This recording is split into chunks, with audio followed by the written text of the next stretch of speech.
Hey everyone, welcome back to Thrive and Glow. Today, we're diving into the rapidly evolving situation in Ukraine and the significant global impacts surrounding it. There's a lot happening right now, and I'm here to break it all down for you. The ongoing war in Ukraine has taken some new, dramatic turns, especially with Donald Trump's upcoming inauguration on January 20th. Ukraine's leadership is watching Trump closely, mainly because they believe he has a closer relationship with Vladimir Putin. In a preemptive move to prepare for possible negotiations with a re-elected Trump, Ukraine has launched a military offensive, targeting a section of Russian territory in the Kursk region. The goal? Strengthen their hand at the bargaining table. But Russia hasn't just sat back and watched. In a surprising turn, they're enlisting soldiers from North Korea to beef up their ranks. This move has significantly altered the dynamics, catching the attention of the Biden administration. In response, Biden has lifted previous restrictions on Ukraine's use of U.S. weaponry, including long-range missiles, signaling a major shift in the U.S.'s support for Ukraine. Now, Ukraine has access to the Army tactical missile system, allowing them to hit targets deeper inside Russian territory.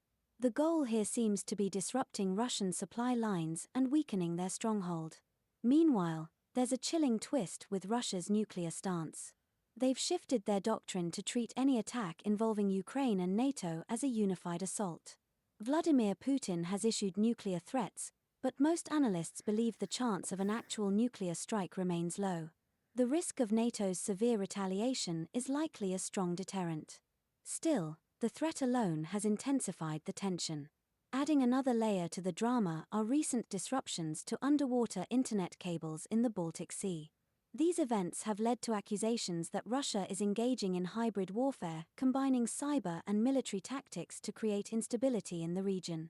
It's a stark reminder that modern warfare extends far beyond traditional battlefields.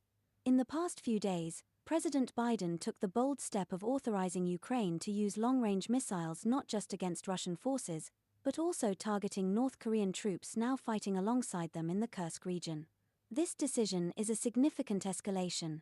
Previously, the U.S. had prohibited Ukraine from striking deep into Russian territory with American-supplied weapons. This might be a direct message to North Korea, but there's a possibility that Biden could expand the approval to other areas as the conflict continues to evolve.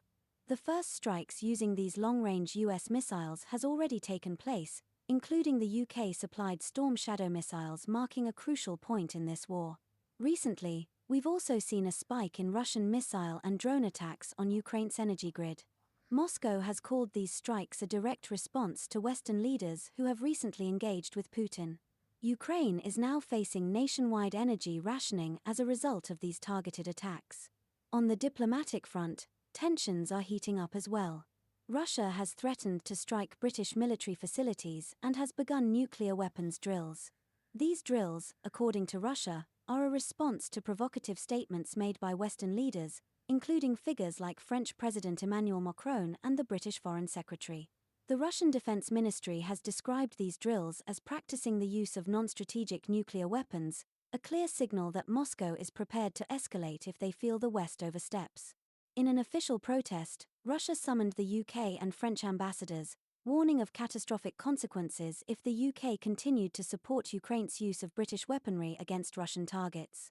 This has been labeled by the Kremlin as nuclear blackmail, underscoring the dangerous escalation of tensions between Russia and European nations. Right now, Russia is pushing hard on its offensive in eastern Ukraine, and the diplomatic standoff with Western countries is at a boiling point. This is clearly a show of force from Russia, aimed at discouraging any deeper military involvement from the West. So, to sum up, the situation in Ukraine remains incredibly tense and unpredictable. The war has become not only a military battleground but a geopolitical chessboard with